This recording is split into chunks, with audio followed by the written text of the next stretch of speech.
নমস্কাৰ সকলোকে পুনৰবাৰ অন্য এটা ভিডিঅ'লৈ স্বাগতম জনাইছোঁ। আজিৰ এইটো ভিডিঅ'ত মই তোমালোকৰ এই বৰ্ষৰ এইচএছ ফাইনেল এক্সামৰ বাবে তোমালোকৰ হিষ্ট্ৰী বিষয়টোৰ পৰা কেইটামান 4 মাৰ্কছৰ খুবেই ইম্পৰ্টেণ্ট প্লাছ কমন লং কুৱেশ্যন এনচাৰ বিষয়ে আলোচনা কৰিম। সো তোমালোকৰ বাবে ভিডিঅ'টো খুবেই ইম্পৰ্টেণ্ট হ'বলৈ গৈ আছে, গতিকে তোমালোকে ভিডিঅ'টো কমপ্লিটলি চাবা। ইয়াতে প্ৰথম কুৱেশ্যনটো দিয়া আছে, মহেঞ্জোদাৰো নগৰৰ বৈশিষ্ট্যসমূহ উল্লেখ কৰা। এই কুৱেশ্যনটো ভেৰি ইম্পৰ্টেণ্ট হয়। ইয়াতে 4 মাৰ্কছ থাকিব। ইয়াৰ এনচাৰটো হৈছে মহেঞ্জোদাৰো নগৰৰ বৈশিষ্ট্যসমূহ হৈছে নাম্বাৰ 1 এখন পৰিকল্পিত নগৰ। হৰপ্পা সভ্যতাৰ প্ৰধান বৈশিষ্ট্য হৈছে নগৰ পৰিকল্পনা। কেতিয়াবা শ্বৰ্ট কুৱেশ্যনতে সুধি দিয়ে যে হৰপ্পা সভ্যতাৰ প্ৰধান বৈশিষ্ট্য কি, তেতিয়া তোমালোকে লিখিব লাগিব নগৰ পৰিকল্পনা।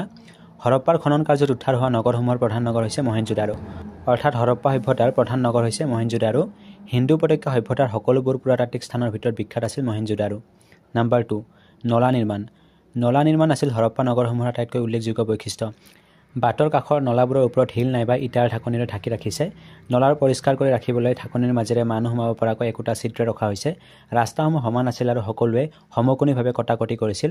প্ৰথমে নলাৰ সৈতে ৰাস্তাসমূহ নিৰ্মাণ কৰি পিছত ইয়াৰ কাষে কাষে বিভিন্ন ধৰণৰ ভৱন আৰু গৃহ নিৰ্মাণ কৰা হৈছিল। ইয়াৰ কাৰণ যদি ঘৰৰ লেতেৰা পানীবোৰ ৰাস্তাত নলাত পেলাব লগা হয়, তেনেহ'লে সকলো লোকৰ ঘৰৰে যিকোনো এখন দেৱাল ৰাস্তাৰ কাষত হ'ব লাগে। নাম্বাৰ 3 গৃহ স্থাপত্য। হৰপ্পা সভ্যতাত গৃহ নিৰ্মাণৰ বহুতো সমল উদ্ধাৰ হৈছে। মহেঞ্জোদাৰো আৰু হৰপ্পা চহৰৰ ঘৰবোৰ পোৰা আৰু ৰ'দত শুকোৱা দুবিধ ইটাৰে নিৰ্মাণ কৰা হৈছিল। ইয়াতে পোৰা হ'ব লাগিছিল। ঘৰ সজা কামত কাঠ ব্যৱহাৰ কৰিছিল। ঘৰবোৰৰ মাজত একোখনকৈ চোতাল আৰু ইয়াৰ চাৰিওফালে কোঠাসমূহ আছিল। গৰম দিনত ৰন্ধা বঢ়া আৰু তাঁত বোৱা কাম কৰিছিল। ঘৰবোৰৰ তলৰ মহলৰ বেৰত কোনো খিৰিকী নাছিল। কিছুমান ঘৰ 2-3 মহলীয়া আৰু আহল বহল আছিল। নাম্বাৰ 4 দুৰ্গ। হৰপ্পা সভ্যতাত দুৰ্গ নিৰ্মাণ কৰা হৈছিল। বাহিৰা শত্ৰুৰ হাতৰ পৰা ৰক্ষা পাবলৈ তেওঁলোকে দুৰ্গ নিৰ্মাণ কৰিছিল। দুৰ্গৰ ভিতৰত ভঁৰাল নিৰ্মাণ কৰি লৈছিল। ইয়াৰ ভিতৰত হৰপ্পাৰ বৃহৎ ৰাজহুৱা ভঁৰালটোৰ কথা উল্লেখ কৰিছে। এই ভঁৰালৰ ঘৰটো উত্তৰে দক্ষিণে ঘৰটোৰ দৈৰ্ঘ্য 169 ফুট আৰু প্ৰস্থ 135 ফুট। মাজভাগত 23 ফুট বহল এটা পথ পোৱা গৈছে। সেই ভঁৰাল ঘৰটোক সমানে দুটা ভাগত ভাগ কৰা হৈছে। চ' এই কুৱেশ্যনটো ভেৰি ইম্পৰ্টেণ্ট আছিল। চ' এইটো ভালকৈ চাই থবা। এতিয়া আহা কুৱেশ্যন নাম্বাৰ 2 লৈ হৰপ্পীয় সংস্কৃতিৰ ধৰ্মীয় বিশ্বাস সম্পৰ্কে চমুকৈ লিখা। এই কুৱেশ্যনটো ভেৰি ইম্পৰ্টেণ্ট হয় আৰু এই বৰ্ষৰ এক্সামত অহাৰ বাবে খুবেই চান্স আছে। চ' এইটোও ভালকৈ চাবা। ইয়াৰে এনচাৰটো হৈছে হৰপ্পা সভ্যতাৰ ধৰ্মীয় বিশ্বাস সম্পৰ্কে সঠিকভাৱে জানিব পৰা নাযায়, কাৰণ হৰপ্পা সভ্যতাৰ কোনো লিখিত উৎস আৱিষ্কাৰ হোৱা নাই। কিন্তু ইতিহাসবিদসকলে প্ৰাপ্ত কিছুমান বস্তু ধৰ্মীয় ক্ষেত্ৰত জড়িত বুলি বিশ্বাস কৰে।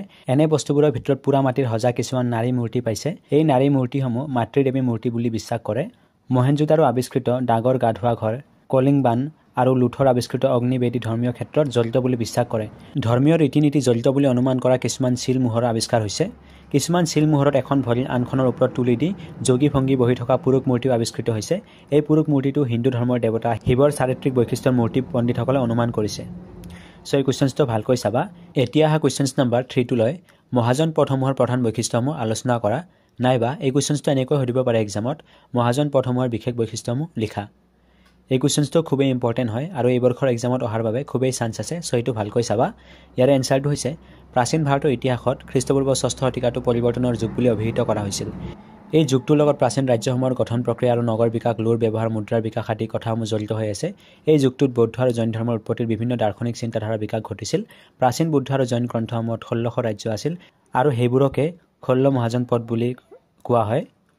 মহাজন পথসমূহৰ প্ৰধান বৈশিষ্ট্য হ'ল, তোমালোকক এক্সামত কেতিয়াবা এই কুৱেশ্যনটো এনেকৈ সুধি দিব পাৰে যে 16 মহাজন পদৰ বৈশিষ্ট্যসমূহ কি কি। ইয়াৰ এনচাৰটো হৈছে ক নম্বৰ বেছিভাগ মহাজন পদত ৰজাই শাসন কৰিছিল। খ নম্বৰ আন কিছুমান এক শ্ৰেণীৰ 2-4জন লোকে শাসন কৰিছিল, যিবোৰক গণ বা সংঘ ৰাষ্ট্ৰ বুলি কোৱা হৈছিল।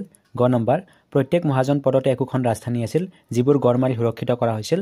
ঘ নম্বৰ 6ষ্ঠ শতিকাৰ পৰা ব্ৰাহ্মণসকলে সংস্কৃত গ্ৰন্থসমূহ ৰচনা কৰিছিল। ঙ নম্বৰ শাসকসকল সক্ৰিয় হোৱাটো বাঞ্ছনীয় আছিল। চ' এই কুৱেশ্যনটো ভালকৈ চাই থবা। এতিয়া আহা কুৱেশ্যন নাম্বাৰ 4 লৈ মগধৰ উত্থানৰ 4টা কাৰণ লিখা। এই কুৱেশ্যনটো বহুবাৰ প্ৰিভিয়াছ ইয়াৰত ৰিপিট হৈছে। চ' এইটোও ভালকৈ চাবা। ইয়াৰে এনচাৰটো হৈছে মগধৰ উত্থানৰ 4টা কাৰণ হ'ল, নাম্বাৰ 1 প্ৰথমে মগধ আছিল প্ৰকৃত প্ৰদত্ত সুৰক্ষাৰে সুৰক্ষিত এখন নদীমাতৃক ৰাজ্য। ইয়াৰ চাৰিওফালে পাহাৰ আগৰি থকাত ই অত্যন্ত সুৰক্ষিত আছিল। ইয়াৰ সাৰুৱা মাটিত হোৱা কৃষি উৎপাদনৰ স্বাভাৱিকতে অঞ্চলটোলৈ সমৃদ্ধি কৰি আনিছিল। নাম্বাৰ 2 মগধত খনিজ সম্পদ মূলতঃ পোৱা গৈছিল প্ৰচুৰ পৰিমাণে। ই দেশৰ কৃষি উৎপাদনৰ পৰা যুদ্ধ বিগ্ৰহৰ অস্ত্ৰ শস্ত্ৰলৈকে বৃহৎ বৰঙণি আগবঢ়াইছিল। নাম্বাৰ 3 মগধৰ হাবিত বিস্তৰ হাতী পোৱা গৈছিল আৰু এই হাতীৰে দুৰ্ভেদ্য হস্তী বাহিনী গঠন কৰিছিল। নাম্বাৰ 4 গংগা আৰু ইয়াৰ উপনদীসমূহৰ যোগেদি আন্তঃ আৰু বহিৰ্বাণিজ্য চলাবলৈ যাতায়াত আৰু যোগাযোগ ব্যৱস্থা সুচল আছিল, ফলত বাণিজ্যত মগধে এক শক্তিশালী স্থান লাভ কৰিবলৈ সক্ষম হৈছিল। চ' এতিয়া কুৱেশ্যন নাম্বাৰ 5 লৈ স্তূপসমূহ কিয় আৰু কেনেদৰে নিৰ্মাণ কৰা হৈছিল বৰ্ণনা কৰা। এই কুৱেশ্যনছটো ভেৰি ইম্পৰ্টেণ্ট হয় এই বৰ্ষৰ এক্সামৰ বাবে, চ' এইটো ভালকৈ চাই থ'বা। চ' ইয়াৰে এনচাৰটোলৈ আগবঢ়াৰ আগতে তোমালোকলৈ সৰু এটা ৰিকুৱেষ্ট, তোমালোকৰ যদি কোনোবাই এই চেনেলটোত প্ৰথমবাৰৰ বাবে ভিজিট কৰিছা বা নতুনকৈ আহিছা, তেতিয়াহ'লে এতিয়াই চেনেলটোক ছাবস্ক্ৰাইব কৰি কাষত থকা বেল আইকনটো অলপ প্ৰেছ কৰি থৈ দিয়া, কিয়নো তোমালোকৰ এই বৰ্ষৰ এইচএছ ফাইনেল এক্সামৰ বাবে মই সকলো ছাবজেক্টৰ কমপ্লিট ফ্ৰীতে প্ৰিপাৰেশ্যন কৰাই আছোঁ আৰু বিভিন্ন ধৰণৰ কুৱেশ্যন এনচাৰ PDF ফাইলসমূহ আমি আমাৰ টেলিগ্ৰাম আৰু হোৱাটছএপ চেনেলত আপলোড কৰি আছোঁ। চ' তোমালোকৰ যদি কোনোবাই আমাৰ টেলিগ্ৰাম বা হোৱাটছএপ চেনেল জইন কৰা নাই, তেতিয়াহ'লে সোনকালে জইন কৰি ল'বা, কাৰণ তেতিয়া তোমালোকৰ এক্সামৰ বাবে খুবেই হেল্পফুল হ'ব সেই PDF ফাইলবোৰেৰে। ইয়াৰে এনচাৰটো হৈছে, সেই সময়ত স্তূপ নিৰ্মাণ কৰাটো উদ্দেশ্য কি আছিল? উত্তৰত এইটো ক'ব পাৰি যে কিছুমান ঠাই বুদ্ধৰ অৱশিষ্টৰ সৈতে জড়িত আছিল, যেনে তেওঁৰ চিন্তাভস্ম, অস্থি বা তেওঁৰ দ্বাৰা ব্যৱহৃত বস্তু তাত পুতি থোৱা হৈছিল। এইবোৰ ঢাপ মাৰি দিছিল আৰু স্তূপ নামে জনা গৈছিল। স্তূপ নিৰ্মাণ কৰা পৰম্পৰা প্ৰাক বৌদ্ধ যুগৰ হ'ব পাৰে, কিন্তু এইবোৰ বুদ্ধ ধৰ্মৰ সৈতে জড়িত হৈ আছিল। এইবোৰে বুদ্ধৰ অৱশিষ্ট বহন কৰাৰ বাবে পবিত্ৰ বুলি গণ্য কৰা হৈছিল। গোটেই চববোৰক বুদ্ধদেৱ আৰু বুদ্ধ ধৰ্মৰ দুয়োটাৰে প্ৰতীক বুলি পূজা কৰিছিল। বুদ্ধ সাহিত্য অশোক বন্দনা মতে অশোকে বুদ্ধদেৱৰ চিতাভস্ম প্ৰত্যেকখন উল্লেখযোগ্য নগৰতে বিলাইছিল। কথিত আছে যে অশোকে দেশজুৰি 84,000 স্তূপ নিৰ্মাণ কৰাইছিল। অৱশ্যে এই সংখ্যাটো অতিৰঞ্জিত যেন ধাৰণা হয়। কেইবা শতিকাৰ পিছত হিউৱেন চাঙে ভ্ৰমণ কৰাৰ সময়ত ভাৰতত বহুতো স্তূপ দেখাৰ কথা উল্লেখ কৰিছে। তাৰ ভিতৰত ভাৰতধূত, সাঁচী, অমৰাৱতী, সাৰনাথ আদিয়ে প্ৰধান। অট্টালিকা নিৰ্মাণ আৰু সেইবোৰ অলংকৃত কৰিবৰ কাৰণে দান আগবঢ়োৱাৰ তথ্য স্তূপৰ বেৰা আৰু স্তম্ভবোৰত থকা লিপিৰ পৰা জনা গৈছে। কিছুমান দান সাতবাহন ৰজাসকলে আগবঢ়াইছিল, অন্য কিছুমান আগবঢ়াইছিল নিগমবোৰে। যেনে সাঁচীৰ স্তূপ এখন তোৰণৰ নিৰ্মাণৰ ব্যয় বহন কৰিছিল হাতী দাঁতৰ কাম কৰা শিল্পীসকলে। শ পুৰুষ মহিলাই আগবঢ়োৱা দান নাম উল্লেখ কৰিছিল। কেতিয়াবা তেওঁলোকে তেওঁলোকৰ গাঁও আৰু চহৰৰ নামো উল্লেখ কৰিছিল। ইয়াৰ উপৰি তেওঁলোকৰ জীৱিকা আৰু তেওঁলোকৰ সম্বন্ধীয় লোকৰ নামো উল্লেখ কৰিছিল। ভিক্ষু আৰু ভিক্ষুণীসকলেও এইবোৰৰ নিৰ্মাণৰ বাবে দান বৰঙণি আগবঢ়াইছিল। চ' এই কুৱেশ্যনছটো ভেৰি ইম্পৰ্টেণ্ট আছিল, গতিকে এইটোও ভালকৈ চাবা। এতিয়া আহা কুৱেশ্যনছ নম্বৰ 6 ফুলগড়ীৰ ধেৱা কি? এই বিদ্ৰোহ কিয় হৈছিল আৰু ইয়াৰ পৰিণতি কি আছিল? এই কুৱেশ্যনছটো ভেৰি ইম্পৰ্টেণ্ট হয়, চ' এইটো ভালকৈ চাবা। ইয়াৰে এনচাৰটো হৈছে, ব্ৰিটিছৰ অৰ্থনৈতিক শোষণৰ বিৰুদ্ধে অসমত হোৱা গুৰুত্বপূৰ্ণ বিদ্ৰোহ আছিল। ইয়াকে ফুলগড়ীৰ ধেৱা বুলি কোৱা হয়। ফুলগড়ীৰ বিদ্ৰোহ বিষয়টোৰ তলত আলোচনা কৰা হ'ল। কেতিয়াবা শ্বৰ্ট কুৱেশ্যনটো সুধি দিয়ে যে ফুলগড়ীৰ ধেৱা কি, তেতিয়া তোমালোকে ওপৰৰ লাইনকেইটা লিখি দিবা। ব্ৰিটিছ চৰকাৰে নিজাববীয়াকৈ কানি বিক্ৰী কৰিবলৈ লোৱাত আফু খেতি কৰি জীৱন যাপন কৰিছিল। আফু খেতি কৰা চৰ চাপৰি আৰু পথাৰত চৰকাৰে খাজনা 30% বৃদ্ধি কৰিছিল। ইয়াৰ কাৰণে আফু খেতিত কৰা নগাঁৱৰ কৃষকে অধিক ভুগিব লগা হৈছিল। ইয়াৰ উপৰি তেওঁলোকে তামোল পাণত ওপৰত চৰকাৰে কৰ লগাব বুলি বাতৰি প্ৰকাশ কৰিছিল। এইবিলাকৰ কাৰণে প্ৰতিবাদ কৰিবলৈ নগাঁৱৰ পৰা 12 কিলোমিটাৰ আঁতৰৰ লালুং জনজাতি অধ্যুষিত ফুলগড়ীত 1861 চনৰ 17 ছেপ্টেম্বৰত ৰাইচমেল অনুষ্ঠিত কৰিছিল। সেই ৰাইচমেলত প্ৰায় 1500 কৃষকে আফু খেতিৰ বন্ধৰ নিৰ্দেশ বাতিল কৰিবলৈ আৰু তামোল পাণৰ ওপৰত কোনো ধৰণৰ কৰ নলগাই সেই কথা তেওঁলোকে উপায়ুক্তক জনোৱাৰ সিদ্ধান্ত লৈছিল। নগাঁৱৰ উপায়ুক্ত লে হাবাৰ্ট কনছে ৰাইজৰ আবেদনৰ প্ৰতি সঁহাৰি নজনাই তেওঁলোকক বেয়া ব্যৱহাৰ কৰিছিল। ক্ষোভিত ৰাইজে ইয়াৰ প্ৰতিবাদ কৰিবলৈ 15 অক্টোবৰৰ পৰা 5 দিন ফুলগড়ীত ৰাইচমেল পাতিলে। ইয়াতে ৰাইজে হ'ব লাগিছিল, ৰাইটে নহয়। সেই মেলত প্ৰথম দিনা সমবেত প্ৰায় 1000 মানুহ আছিল। তাৰে 600 লোকে হাতত লাঠি লৈ আহিছিল। মেল ভাঙিবলৈ পুলিচ অহাত ৰাইজে পুলিচক খেদি পঠিয়ায়। দিনক দিনে ৰাইজৰ সংখ্যা বাঢ়ি আহিছিল। দূৰ দূৰণিৰ পৰা ৰাইজে আহি সভাত যোগ দিছিল। 18 তাৰিখে পৰিস্থিতি নিয়ন্ত্ৰণৰ বাবে সহকাৰী কমিছনাৰ ডেকা সামৰিক বিষয়া লে ছিংগাইটেও নিজে এটি পুলিচ বাহিনী লৈ সভাস্থলীত উপস্থিত হৈছিল। ৰাইজৰ ফালৰ পৰা জাতি কলিতাই চাহেবক কৈছিল যে জিলা কৰ্তৃপক্ষই তেওঁলোকৰ দাবীবিলাকৰ প্ৰতি কোনো সঁহাৰি নজনোৱাৰ কাৰণে ৰাইজে উৰ্ধ্বতন কৰ্তৃপক্ষৰ কাষ চপাৰ কথা ভাবিছে। সেই কথা শুনি ছিংগাৰে উত্তেজিত হৈ ৰাইজক মেলস্থান ত্যাগ কৰিবলৈ নিৰ্দেশ দিলে আৰু ৰাইজৰ হাতত থকা লাঠিবোৰ তেওঁ কাঢ়ি আনিবলৈ ধৰিলে। লাঠিবোৰ তেওঁ কাঢ়ি আনিবৰ কাৰণে টনা আজোৰা কৰি থাকোঁতে ৰাইজৰ মাজৰে মাছমৰীয়া এজনে ছিংগাৰ মূৰত লাঠিৰে কোবাই তেওঁক মাটিত বগৰাই দিলে। ৰাইচমেলত থকা আনবোৰ লোকে ছিংগাৰক মৰিয়াই মাৰি হয়তো কলং নদীত পেলাই দিলে। চ' এই কুৱেশ্যনছটো ভেৰি ইম্পৰ্টেণ্ট আছিল, গতিকে এইটোও ভালকৈ চাবা। এতিয়া আহা কুৱেশ্যনছ নম্বৰ 7 মণিৰাম দেৱান কোন আছিল? তেওঁ কিয় ব্ৰিটিছ বিৰোধী হৈছিল? চমুকৈ লিখা। এই কুৱেশ্যনছটো ভেৰি ইম্পৰ্টেণ্ট হয় আৰু এই বৰ্ষৰ এক্সামত অহাৰ বাবে খুবেই চান্স আছে।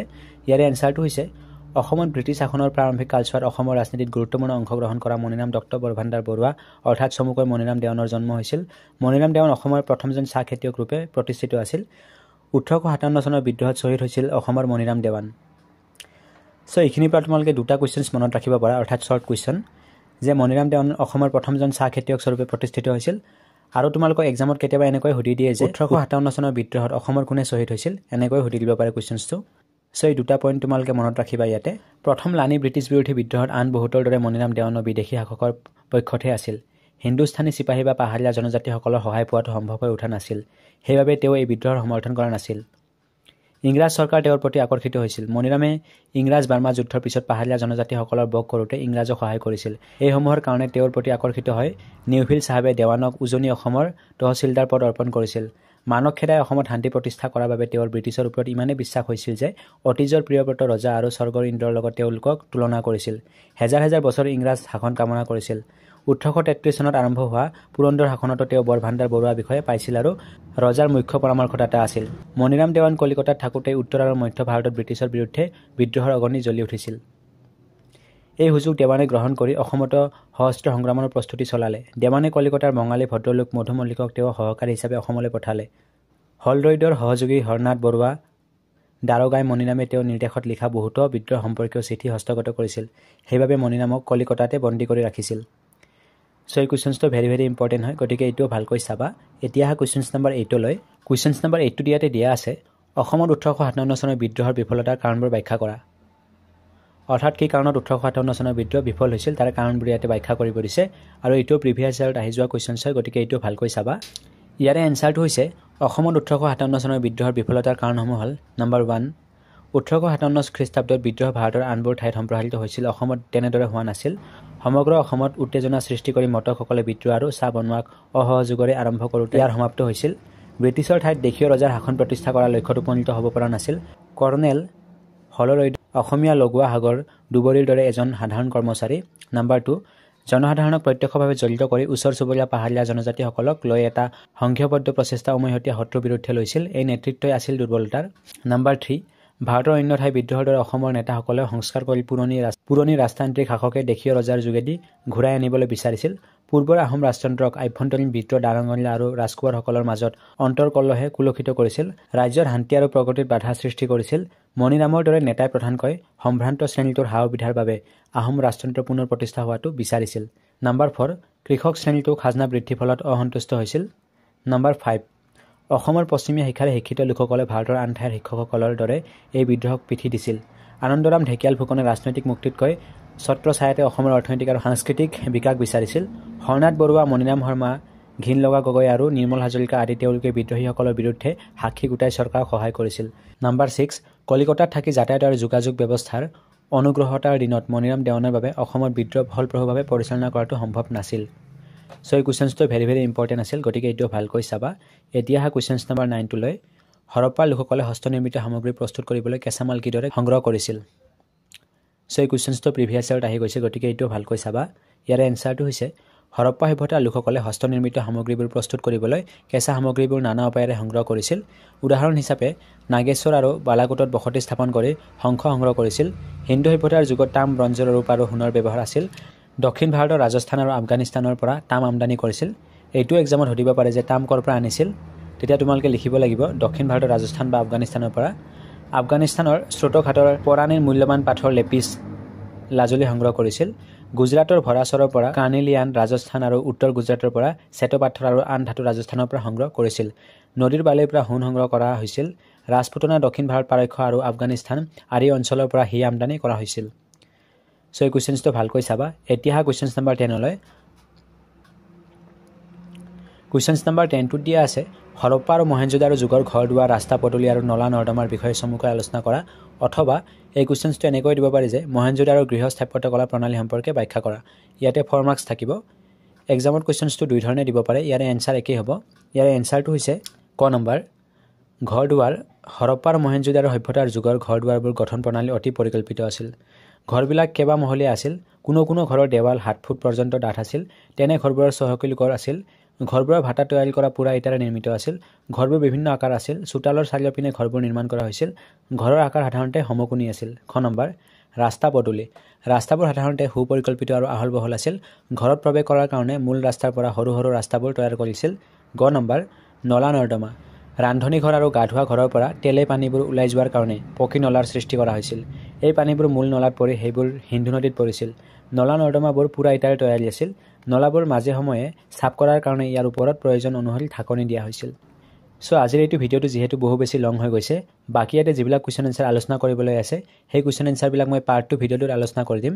এইটো পাৰ্ট 1ৰ ভিডিঅ' হয়। ইয়াৰ পিছত পাৰ্ট 2, পাৰ্ট 3, পাৰ্ট 4 এনেকৈ ভিডিঅ'বোৰ আহি থাকিব। চ' তোমালোকে সকলোবিলাক ভিডিঅ'ই চাবা, তেতিয়াহে তোমালোকৰ এক্সামত কমন পৰিব আৰু এক্সামৰ বাবে তোমালোকৰ খুবেই হেল্প হ'ব। সো আজিৰ এইটো ভিডিঅ' তোমালোকে যিমান পাৰা তোমালোকৰ বন্ধুবৰ্গলৈ শ্বেয়াৰ কৰি দিবা যাতে সকলোৰে সহায় হয় আৰু পৰৱৰ্তী তোমালোকক কি টপিকছৰ ওপৰত ভিডিঅ' লাগে তোমালোকে তলত কমেণ্ট কৰি নিশ্চয় জনাবা সো তেতিয়ালৈকে থ্যাংক ইউ সো মাচ জয় অসম বন্দে মাতৰম